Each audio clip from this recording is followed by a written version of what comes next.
अस्सलाम वालेकुम नाजरीन। एक ख़बर के मुताबिक अमरीका और तुर्की के दरमियान इस वक्त के जदीद तरीन तैयारे F-35 की नाकाम डील के बाद एक्सपर्ट्स की राय में तुर्की अपनी एयर डिफेंस की ज़रूरियात को पूरा करने के लिए पाकिस्तान से JF-17 थंडर तैयारे ख़रीद सकता है।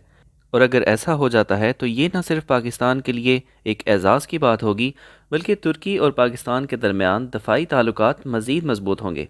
लेकिन यहाँ ये सवाल पैदा होता है कि आखिर तुर्की को ऐसी कौन सी ज़रूरत आन पड़ी है कि उसे पाकिस्तान से फ़ाइटर जेट्स ख़रीदने पड़ सकते हैं। दूसरा सवाल ये है कि दीगर तरक्की याफ्ता ममालिक जैसे रूस, फ्रांस और चीन वगैरह के जंगी जहाज़ मौजूद होने के बावजूद पाकिस्तान क्यों तुर्की के लिए एक बेहतरीन ऑप्शन है। तीसरा सवाल ये कि क्या वजह है कि पाकिस्तानी JF-17 थंडर तैयारे दुनिया में इतने मकबूल हो रहे हैं और कितने ममालिक हैं जो इन तैयारों को पहले ही ख़रीद चुके हैं। नाज़रीन, इस वीडियो में इन सवालों के जवाब जानने की कोशिश करते हैं, लेकिन वीडियो को आगे बढ़ाने से पहले आपसे गुजारिश है कि अगर आपने हमारे इस चैनल आस पास क्या ख़ास को सब्सक्राइब नहीं किया तो चैनल सब्सक्राइब करके बेल आइकन दबा दें ताकि मज़ीद मालूमाती वीडियोज़ आप तक पहुँचती रहें। शुक्रिया।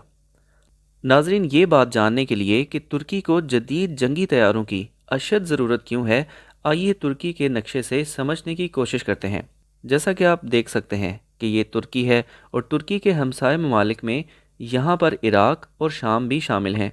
दोनों ममालिक कई सालों से जंग की लपेट में हैं और तुर्की को इन सरहदी इलाकों से दहशतगर्द तंजीम ISIS का ख़तरा मौजूद रहता है। इसके अलावा कई बार तुर्की क्रॉस बॉर्डर बमबारी भी कर चुका है, इसलिए तुर्की के लिए ज़रूरी है कि वो इराक और शाम के बॉर्डर पर हर वक्त नज़र रखे और किसी भी मुमकिन ख़तरे से निपटने के लिए हमा वक्त तैयार रहे। नाज़रीन, यहाँ से थोड़ा और मगरिब की जानिब जाएँ तो यहाँ पर ये नीले रंग में समंदर मौजूद है जिसे मेडिटेरेनियन सी कहते हैं। 2018 में इस समंदर में तेल और गैस के बड़े ज़खायर दरियाफ्त होने के बाद इस समंदर के साथ मौजूद तकरीबन सभी ममालिक, जिनमें लबनान, इसराइल, मिस्र, लीबिया और यूनान शामिल हैं, हर एक ये चाहता है कि इन ज़खायर से ज़्यादा फ़ायदा हासिल करे, जिसकी वजह से इस पूरे खित्ते में तुर्की अपने आप को अकेला महसूस करता है। दरअसल तुर्की के साथ ये एक जजीरा नुमा मुल्क है जिसे साइप्रस कहते हैं। इसका तकरीबन आधा हिस्सा तुर्की के पास है और आधे हिस्से को यूनान यानी ग्रीस की सपोर्ट हासिल है। इस आइलैंड के करीब तुर्की और साइप्रस के दरमियान समुद्री हदूद की हदबंदी में तनाज़ा मौजूद रहता है और दोनों ममालिक गैस के ज़खायर हासिल करना चाहते हैं। अब साइप्रस ने खित्ते के दीगर ममालिक के साथ मिलकर तेल और गैस के हसूल और तरसील के लिए एक फ़ोरम बना रखा है जिसमें तुर्की के अलावा बाकी तमाम ममालिक शामिल हैं। इन ममालिक में लबनान, इसराइल, मिस्र, फ़लस्तीन, यूनान, फ़्रांस और इटली शामिल हैं। इस तरह आप देख सकते हैं कि कैसे तुर्की इस पूरे खित्ते में अलग थलग सा होकर रह गया है। मज़ीद ये कि तुर्की और यूनान के दरमियान इन छोटे छोटे जजीरों की वजह से न सिर्फ लफ्सी जंग होती रहती है, बल्कि फरवरी 1996 में तो इसी तनाज़ा को लेकर यूनान का एक हेलीकॉप्टर भी गिरकर तबाह हो गया था। यहाँ ये बात भी बतानी ज़रूरी है कि तुर्की के इस मुखालिफ मुल्क यानी यूनान ने हाल ही में फ़्रांस से रफ़ाल तैयारे भी ख़रीद रखे हैं। अब तुर्की ने इस सारी सूरत हाल को देखते हुए अपने दिफा को मजबूत करने के लिए अमरीका से जदीद जंगी तैयारे F-35 ख़रीदने का फ़ैसला किया।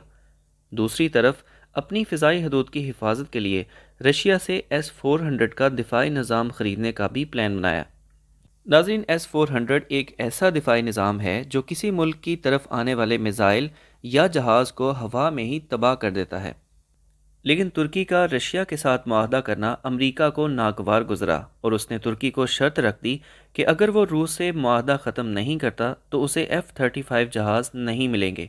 तुर्की के सदर तैयब अर्दवान ने इस शर्त को रद्द कर दिया और रूस से S-400 ख़रीद लिया, जिसकी वजह से अमरीका ने तुर्की को F-35 जहाज़ देने से इनकार कर दिया।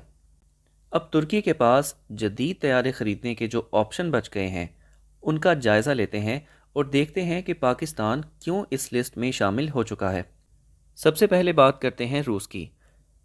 तुर्की रूस से Su-35 या Su-57 जहाज़ ख़रीद सकता है, लेकिन एक्सपर्ट्स के मुताबिक इसमें दो मसाइल हैं।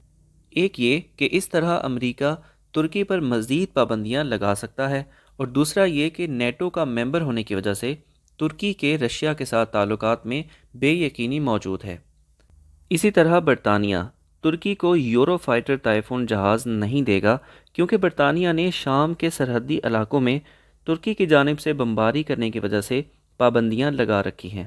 جیسا کہ پہلے بات کی گئی ہے کہ فرانس نے حال ہی میں اپنے رفال طیارے ترکی کے مخالف ملک یونان کو بیچے ہیں، لہٰذا فرانس کی جانب سے ترکی کو کوئی امید نہیں ہے۔ اب ترکی کے پاس دو آپشن بچتے ہیں، ایک چین کا J-10C طیارہ اور پاکستان کا JF-17 تھنڈر طیارہ۔ ایکسپرٹس کے مطابق پاکستان اور ترکی کے بہت گہرے تعلقات ہیں، لہٰذا چین اور پاکستان کے مشترکہ تیار کیے گئے JF-17 بلاک 3 کے طیارے ترکی کی ایئر فورس کی ضرورت کو پورا کرنے میں مدد دے سکتے ہیں۔ ناظرین، آخر میں بات کرتے ہیں کہ آخر کیا وجہ ہے کہ پوری دنیا میں JF-17 جہاز کی مانگ اور مقبولیت میں دن بہ دن اضافہ ہوتا جا رہا ہے۔ اس کی سب سے بڑی وجہ جدید ٹیکنالوجی کے ساتھ کم قیمت ہونا اور جہاز اڑانے میں کم خرچ کا آنا ہے۔ یہی وجہ ہے کہ بہت سے ممالک اس میں گہری دلچسپی لے رہے ہیں۔ مثال کے طور پر نائجیریا کو پاکستان پہلے ہی 3 جہاز بیچ چکا ہے۔ اس کے علاوہ میانمار نے 16 میں سے 7 جہاز حاصل کر لیے ہیں۔ مزید یہ کہ آذربائیجان، عراق اور ارجنٹینا بھی عنقریب پاکستان سے یہ طیارے خریدنے جا رہے ہیں۔ اس سے اندازہ لگایا جا سکتا ہے کہ اس طیارے نے دنیا بھر میں دھوم مچا رکھی ہے، اور اس بات کو لے کر پاکستان کا ہمسایہ ملک انڈیا حیران بھی ہے اور پریشان بھی، کیونکہ انڈیا اپنے جہاز تیجس کو بیچنے کے لیے گاہکوں کی تلاش میں ہے۔